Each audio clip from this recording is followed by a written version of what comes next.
Hello, I'm Simon Owens, and you're listening to The Business of Content, a podcast about how publishers create, distribute, and monetize their digital content. Today, we're talking about the political news site Think Progress and how it generated $500,000 in donations from its readers. Think Progress was founded in 2005 as an offshoot of the Center for American Progress, a progressive think tank. What started as a bloggy website has grown into a fully staffed news organization that employs beat writers and conducts investigative reporting. The site has generated real impact, most recently when it published a list of companies that had established corporate partnerships with the NRA. Activists seized on the list and used social media to pressure many of these companies to drop their partnerships. I recently sat down with Judd Legum, Think Progress's founding editor, and asked him about how the site operates, why it decided to leave the Medium platform, and how it managed to generate $500,000 from its readers after Trump was elected. Let's jump right into it.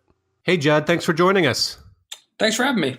So most of the people who listen to this podcast, they work in tech and media, but they might not all be into politics. Can you give us kind of just a brief rundown of what Think Progress is? It's run under the Center for American Progress, correct? Yeah, that's where we're housed. We're a progressive political website. We cover the news. We do investigations. We operate as a media company, but we are based in a think tank, and we're editorially independent. So it's not a product of the think tank. It's its own product, but we are affiliated with them. And I was looking, and I didn't realize this because I had been familiar with another editor that was there, but you actually founded it, right? Yeah, I founded it back in 2005 and was there for a few years then. And then I left for about 4 years, and then I've been back for a little over 7 years. And what was like, that was like 2005. That was really kind of in the heyday of the old school blogosphere before the rise of social media. What was kind of like that early mandate? Like, I remember Think Progress back then. Like, I had a blog back then, and I think you guys linked to me like once or twice. It was more like very short, kind of pithy posts. Like, it wasn't like today. Like, what was it? What was the mandate back then? How was it like, what were you doing to where you were in a position to launch this blog for the Center for American Progress? Like, were you working already at CAP or? Yeah, I was working at CAP, and my first project here was a newsletter. So we were doing that. And then it basically just spun out of my interest in the emerging blogosphere. And I saw, Josh Marshall was doing stuff, and Daily Kos, and a lot of folks, just individual people out there. And I thought it was really interesting. And it was an opportunity. You didn't have to just do it once a day like an email. You could do it 10 times a day.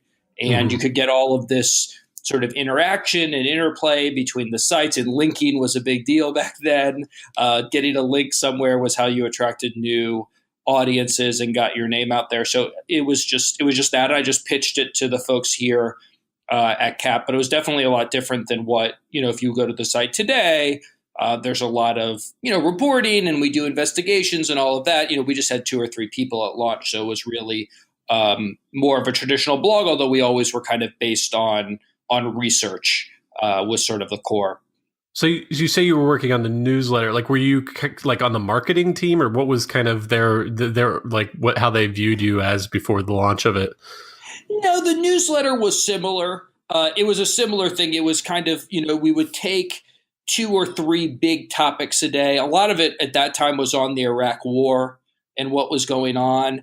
And we would just do sort of very kind of rigorous kind of analysis, picking out bits and pieces that we thought were important, trying to pull something that someone had said, a year ago and put it in comparison to what they were saying today. So it wasn't that dissimilar to what we were doing. And there's a lot of actually newsletters today that are sort of similar to that. The newsletters are back. The blogosphere is not really at this point, but newsletters are back.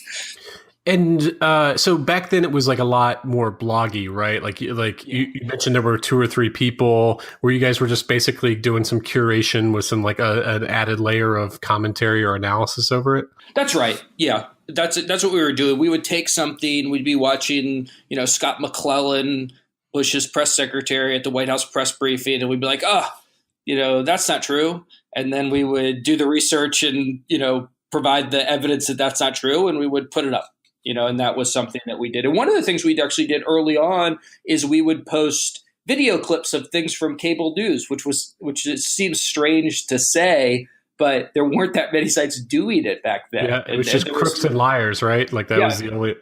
crooks and liars, and then we started doing it. They probably were the originators, but we did it very early on. So just kind of basic stuff like that was how it started. Yeah, and back then you could get like a lot of traffic that way because there were like a lot of people weren't tech savvy enough or didn't have the server space to really host these like very data intensive videos. It wasn't like today where you could just upload the file easily to YouTube or Facebook or whatever. Yeah, I think this was, I might be getting the timing wrong, but my understanding at this point, I don't even think Facebook was around, or if it was, I mean, not Facebook. Facebook definitely wasn't around, but I don't think YouTube was around. So, yes, we had to develop like a system that would allow us to host videos and things like that. And so they were popular. Yeah. So how did the site morph since then? Because like based on my understanding, like you guys have actual, like you guys even do your own investigations now. You have a staff, you have beat writers. Like what was that? What was that kind of evolution over the years to where you guys went from being this kind of bloggy aggregation site to something that was a little bit closer to like a news site in some ways? Yeah, I think it was a process that happened over time, but I think the rise of social media had a lot to do with it, in that these kind of very quick, short things. We actually even used to have something on the site that we called Think Fast. It would literally be a blog post, but we would do it like 2 sentences. And that was interesting because there was no Twitter. But as social media rose and sort of everyone was able to give very quick takes on things and very quick analysis, the space to go was to go deeper. So that's when we started building out the site and getting more reporters on, making more phone calls, doing deeper research, longer research, I think it really started, like our first kind of foray into journalism really was kind of on the ground reporting, going to Iowa, going to New Hampshire, and just following people around and asking them questions and starting there and getting original stuff on the site. Mm-hmm. So you have like a travel budget to which you can, like, if a reporter wants to go to, like, maybe there's a hotbed of activism that's happening somewhere, I don't know, around the pipeline, I forget what's that pipeline called that there were all the protests over, or I don't know, like, or to Flint, Michigan. Keystone XL was the big one, but then there was the Dakota Access Pipeline too. Yeah, or like Flint, Michigan, or like, could you like tell a reporter to go up and send them out and stuff like that? Yeah, we do that. We do that pretty frequently. We've got a couple of reporters going out to Arizona this week and next week. There's going to be a special election there that we think is pretty interesting. And we actually put up a post today where one of our reporters interviewed the Democratic candidate there just to find out, what she's talking about on her campaign. But then we're going to be out there and kind of cover things from on the ground. So that's something we definitely do. Mm-hmm. And what's kind of like, what do you feel like your mandate is? Like, obviously you're a left of center website, but there's so many things you could focus on. Like, what's kind of like, do you focus more on the activist side, the straight horse race politics? Like, what's kind of when you're kind of having your editorial meetings, what's your approach of what you consider newsworthy? Yeah, I mean, I think definitely not the horse race stuff, because I think that's very well covered elsewhere. We're really looking, it's a site about politics, and I think that we're looking for stories and ideas that we don't think will appear elsewhere, or maybe will appear elsewhere but not be explained or articulated in a way that will resonate with people. And really looking to find stories that we think can make an impact on the world. And like, is there like a mandate within it to incite some kind of activism or anything like that, or is it straight just messaging and information? I don't view us as the activists, but certainly we understand that our readers are extremely politically engaged. That's kind of our core readership, and so often people do take action based on the stories we write. And I think that's certainly something we view as a successful outcome. We were the first people to publish a list of the NRA's kind of corporate sponsors right after Parkland. And that launched a whole cycle of activism. And ultimately, many of those companies, pretty much all the major companies except for FedEx, severed the relationship. And that wasn't due solely to our article. It was due to the fact that people took that article, they kind of went out, they started contacting people, and then things happened. So I think that's a good model for kind of our role in the ecosystem. Was we went through and kind of, culled the NRA website, went into Nexus, tried to flush out as many of these corporate connections as we could, put them in a very easily digestible format that was all cited and accurate, and then things happen from there. Mm-hmm.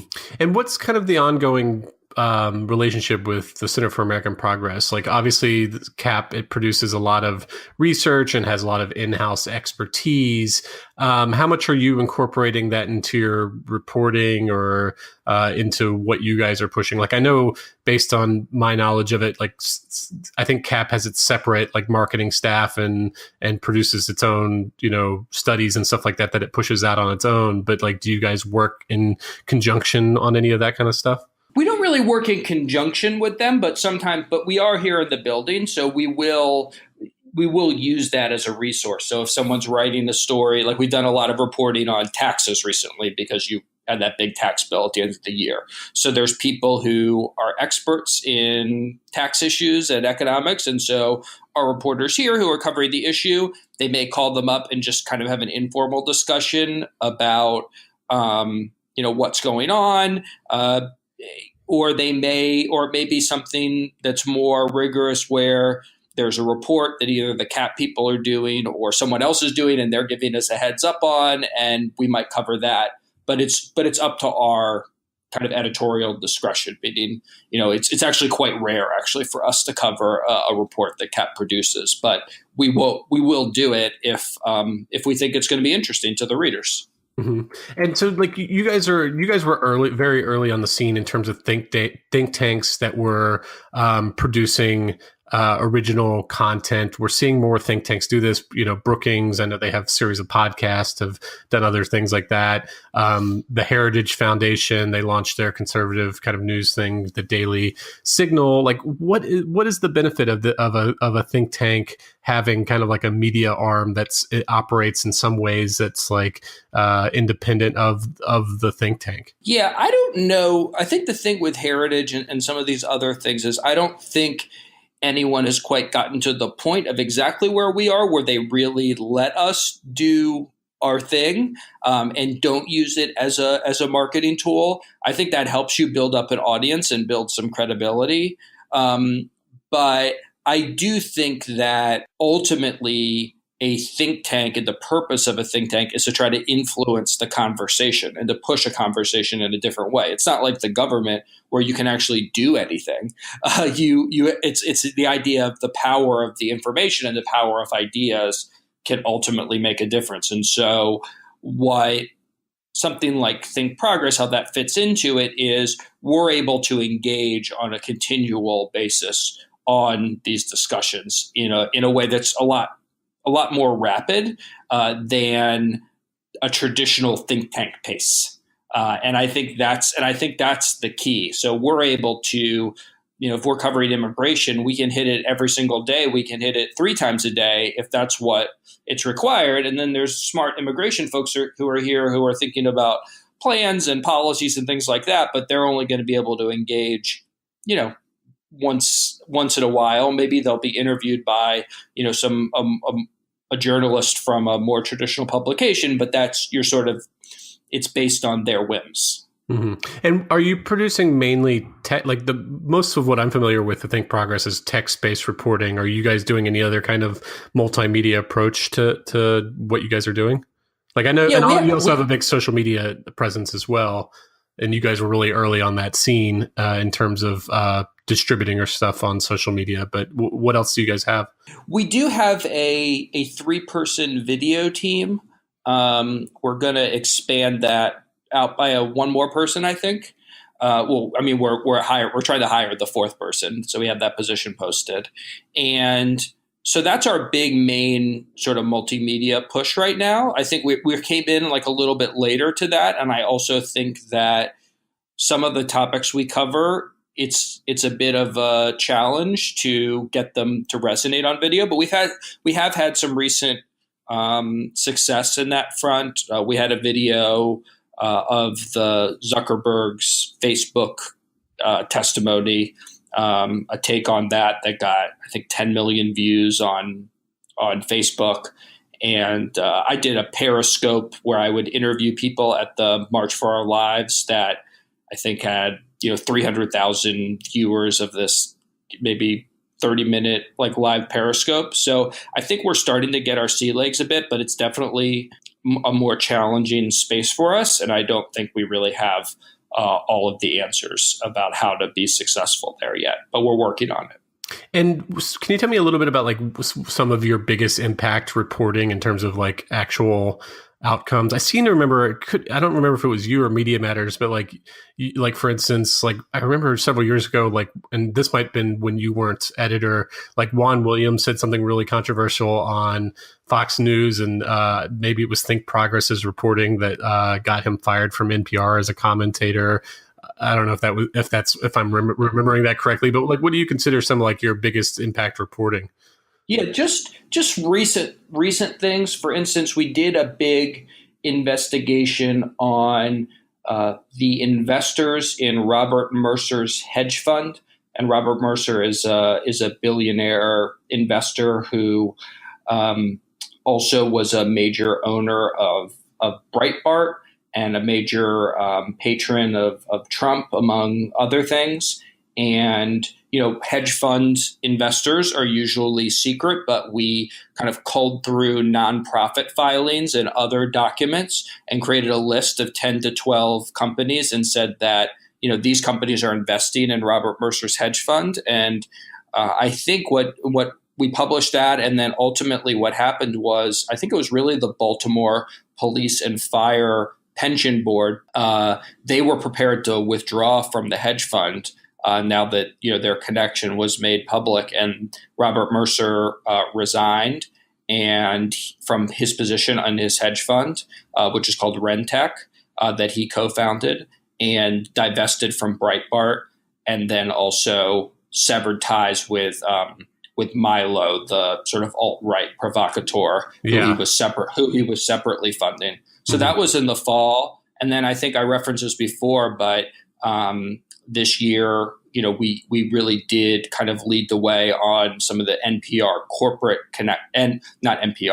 NRA corporate connections. Oh yeah. One of the things that keeps coming up in these lawsuits against Trump is one of our big kind of original reports was we reported, and this is more of kind of our more recent, more traditional reporting based on sources and documents and things like that. But we reported that the Kuwait embassy, after the 2016 election, moved their scheduled annual celebration from the Four Seasons in Washington, D.C. to the Trump Hotel, even though they had an agreement. And that's kind of been used as the basis of Trump using his in a lot of these lawsuits as Trump using his position as president to profit in his kind of personal businesses. So those are some recent ones, but I think we try to do as much as we can. Mm-hmm. So the NRA thing was that you guys identified all these like special corporate partnerships between the NRA and like budget rentals and other kinds of places where NRA members got special discounts and stuff like that. And then people were using, if I remember correctly, they were using your article and using that as kind of like a reference point on social media to pressure these companies into dropping their partnerships with NRA. And it actually worked for a lot of them, right? Yeah. I mean, it was one of the more dramatic, as far as just like you put something up on the internet and things start happening. It was one of the more dramatic examples that I've seen. We kind of put it up. The reason why we did it, I actually noticed just looking at our chart beat and seeing what was going on. So people were pulling up a really old article that we did along the same lines after Sandy Hook. We had done something similar. And I think at that time there was a hotel chain that did drop, but mostly it didn't pick up that much steam. But I noticed people were looking, I think people were just searching for corporate sponsors of the NRA. And so I thought, oh, well, let's try to update this, and it did take off. Mm-hmm. So speaking of Chartbeat, talk a little bit about your traffic sources. Like I know you guys were like really early on the scene of like really leveraging, social media. Like I remember I was at US News and World Report in like 2012, and we were just starting to build out our social media stuff, and you guys were like leagues ahead of us, and definitely one of the places I looked to in terms of developing the strategy of what you guys were doing. Like Facebook has made a lot of algorithm changes recently, and it seems based on the initial data I just saw from I think NewsWhip, the more ideological publishers are the ones that seem to be getting hurt, while more mainstream, like the New York Times, CNN, Fox News, they seem to be seeing a small boost. What have you guys noticed as a lot of these algorithm changes have come in? Yeah, I think that we really started noticing things more like in March of 2017. Even though it really got publicized kind of January of this year as, oh, we're making the big change. Like for us, the big change had really already happened, where our engagement was going down. I will say that if we have a big story, something that's new and unique, it can still perform very well on Facebook. But definitely, we're starting to look at, we're trying to diversify our traffic sources.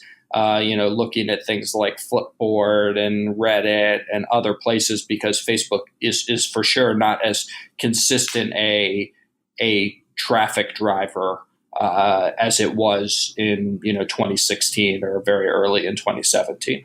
Mm-hmm. So you haven't really noticed. So you saw, like you're saying, that most of the changes you saw like a year ago, you haven't really noticed anything that much different in like the last like 3 or 4 months. I don't think it's been. There may be some small decline over the last 3 or 4 months, but not like it was. It's not nearly as big a difference as it was over 2017. Mm-hmm. The big hit we already took effectively. So you're like you're trying to develop partnerships with like Flipboard and Apple News and stuff like that. And then like you mentioned Reddit, obviously it has its right wing kind of underside, but also a lot of the big subreddits have a left leaning slant. Are you guys like how are you developing those kinds of relationships, or is it more just kind of allowing more kind of organic distribution on it? Yeah, I mean, you try to have to respect the platform. So there's less to do. It's not like you want to publish every article you write and publish it yourself on Reddit. That would be a gigantic mistake. Mm-hmm. But I think it is helpful to stay in touch with, their people. I think Reddit is definitely courting publishers a bit more and has folks to talk to. And there's different strategies to pursue just to kind of get you can set up like a brand handle now, and that's per the rule, that's cool with the Reddit rules. Flipboard definitely has best practices. So I think it's not exactly analogous to a Twitter or a Facebook where you have to feed everything. But it certainly I think if you take Flipboard and Reddit and combine it together, it's definitely on par with at least a place like Twitter or something like that. One thing that I've noticed that you do that's interesting is your use of tweet storms, where you'll tweet out an article, but then you'll have like a threaded series of tweets where you basically go in and just kind of reveal like pull a lot of stats and facts from the article through the tweet storm always, and then every single threaded tweet you link back to the article. Like, do you see that as like being really effective in terms of, because tweets are so fleeting, they disappear from the feed so quickly. Do you find that as an effective way of driving traffic and keeping the tweets like driving continuous traffic, or what's the kind of strategy there? Yeah, and I think our thing on Twitter, even as Facebook declined, our Twitter traffic is higher than it's ever been. And I think that reflects the fact that, I think our quality of our content is getting better, but also I think that, you haven't seen the kind of, actually the algorithmic changes on Twitter have helped us because they're surfacing things that have higher engagement. Mm-hmm. And I think those threads are an effective way because on Twitter, you're really looking the algorithm now is favoring engagement. And so if you break out the story into different pieces, you're giving different ways for people to kind of engage with the story. And maybe someone's interested in the headline, which is the traditional way to do it, but maybe someone's interested in, your kind of third subpoint in the story, and they engage with that. And the more engagement you get overall with the story, the better off you're going to be. Mm-hmm. So BuzzFeed reported, and I forget which data they were relying on, but publishers, it used to be Facebook was sending 4 times as much traffic as Twitter, and now it's down to 2.5 times as much or something like that. So Twitter seems to be rising as like an important traffic driver. Also, in its recent earnings report, even though its monthly active users are stagnant, its daily active users are up. Like, do you think it's becoming like it's always been kind of mocked as a traffic driver by major publishers as just a place that journalists hang out, but it doesn't drive a lot of traffic? Do you think it's becoming a more and more important distribution platform? Yeah, I do. And for us, I think we get significant traffic from it. I was just looking at our stats for last week, and I think it's less than 2-to-1 Facebook over Twitter for us. Wow. And so, I think it's for a site that's our size. And we get, if you look over the last couple of years, 6 to 10 million per month. It kind of ebbs and flows with what's going on in the news. It can be a very significant source of traffic, especially if something really kind of gets going. And I think Facebook, with their changes, it just becomes, it's still very important, but it's not the dominant force that it once was. And obviously, that's not a knock on them. They decided that was the direction they were going to go. So in terms of other distribution mechanisms, like you guys famously were one of the publications back when Medium was trying to court publications. You guys partnered with Medium. You went on their platform. What was the kind of difference that you saw? Did traffic go up or down at Medium? Like there was a lot of reporting that traffic was going down based on ComScore, but then Medium was pushing back saying ComScore wasn't right. It wasn't getting capturing a lot of the in-app traffic and stuff like that. What did you guys notice in terms of how good it was at helping you in distribution? It's a little hard for me to say because, we switched onto their right as kind of Trump won the election. So we really had some of our best months when we were on Medium because it was just such an unusual news environment. I didn't get the sense, I think when we switched on, I believe it was August 2016, and then we're on for a year.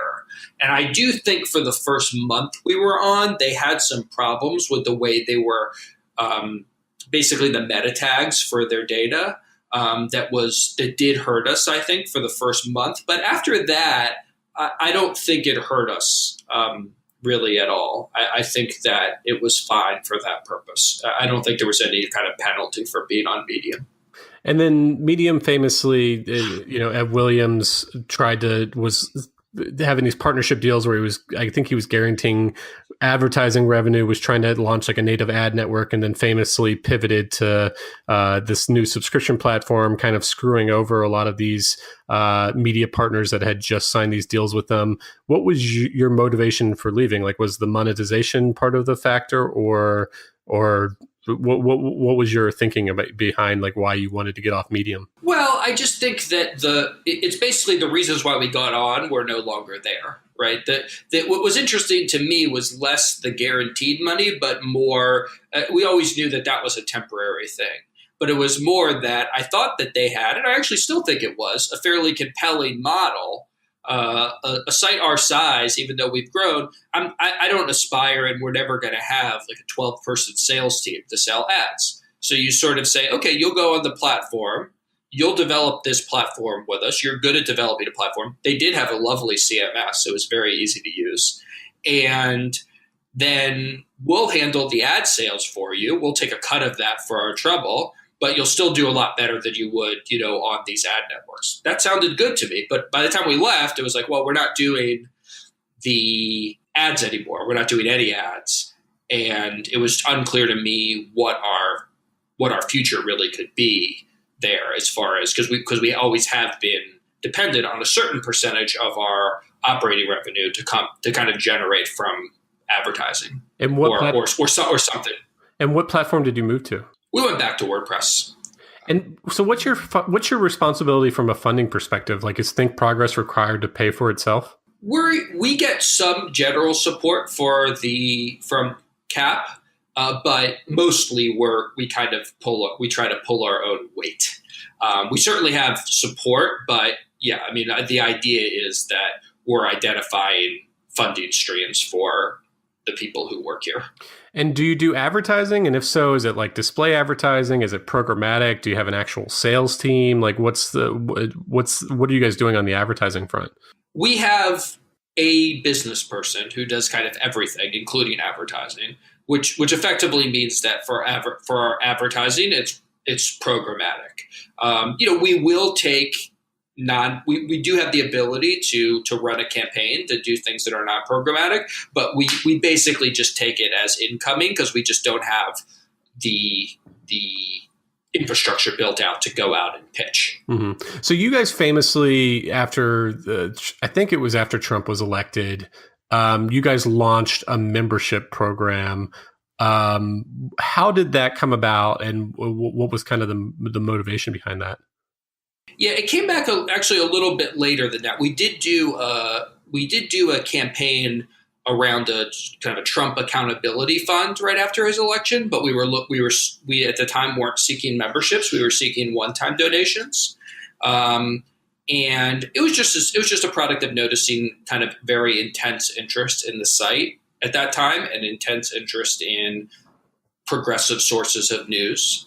And so that was successful for us. I think we raised about $500,000 in that process. But in the asking for the donations after Trump got elected, you mean? Yeah, mm-hmm. Yeah.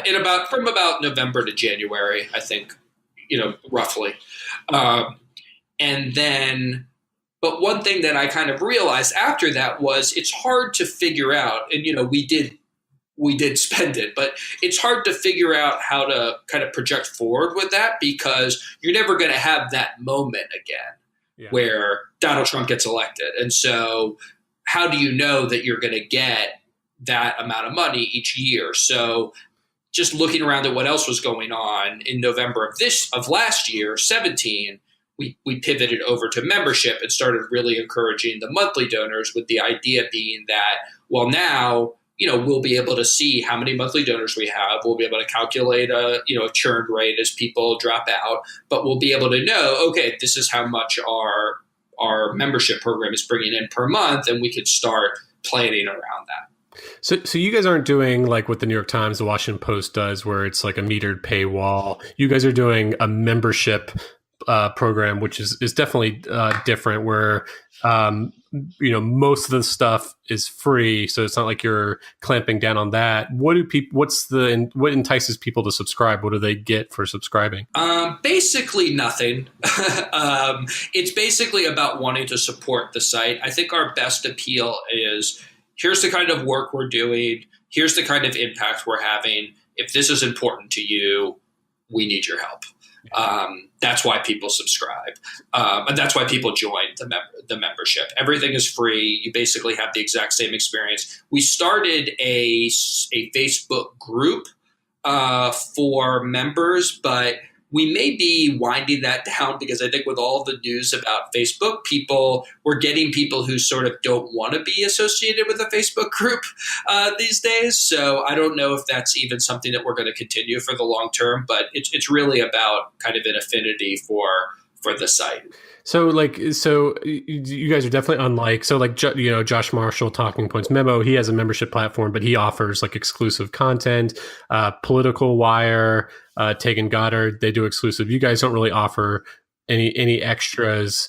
I've seen others that where they offer kind of like you with like the Facebook group, but offering access to exclusive Slack. So what's the motivation then for someone subscribing? Is it purely like a form of activism for them? Yeah, I think it's saying that they think this work is important. I think people are aware that, and we're honest with people about, what's happening with programmatic advertising. It's just not it's not the it's not working as a support mechanism for journalism, particularly progressive journalism.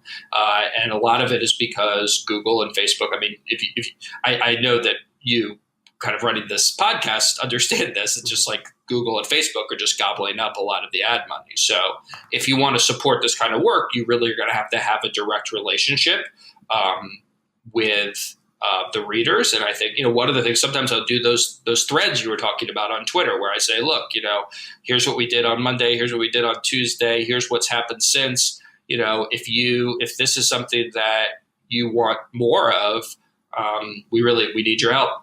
And we've gotten memberships that way. So what different, I don't know how much you guys if you have an analytics person who's really kind of measuring, obviously the New York Times has an entire audience development team that is trying to see what calls to action, what generates the most subscribers, everything like that. What are you seeing that converts subscribers? I think you guys have a call to action at the end of your articles.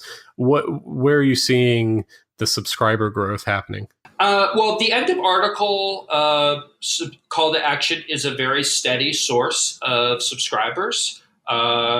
We generally get about, I think, 10 to 15 a day, just from general, without any kind of push, just from that spot down there. And then I think, as I was saying before, we've tried different email. We have an email list that's fairly substantial, and we've, of course, set some appeals to that list. And, we'll make various appeals over social media as well. And I think for us, people really want to hear about what we're doing. We also kind of let people into this idea that we became aware of, that because of just the controversy surrounding politics these days and the racial elements of things, that these third-party groups are essentially giving advertisers the ability to block out controversial political content, and that we've got wrapped up in some of that. So I think that's another reason why our yields are down for some of our programmatic advertising, and just told people about that too. And I think people responded to that as well. And do you think this is kind of the future, especially for more politically oriented sites? And I wrote an article about this and kind of mentioned what you just said, is that advertisers are getting a little bit more aware of what's happening in their programmatic ad buys and are trying to steer clear of anything but entertainment, pure entertainment content, and obviously Facebook and Google are gobbling up more and more of any kind of digital ad growth. Do you really think that this is the kind of future, especially for political journalism? I do. I think that, we've only been going at this since November. We already have, I think, over 3,000 members right now, and some of whom are giving us well over we sort of set $5 as a minimum, although I think you can go to $3 if you really want to push it a month. And a lot of people are giving us far more than that. And, I think we're projecting, if you just sort of look at kind of a linear growth rate and kind of our typical growth per month, that we're projecting before the end of the year that it's going to be a larger source of revenue for us than advertising. So to me, this is the future for funding the work we're doing. And, I'd love to be I think I'd love for one day just this to fund all of our work, and we could just take all the ads off the site. I mean, that would be great. Mm-hmm. So you think you'll be pulling in more money from memberships than advertising by the end of this year?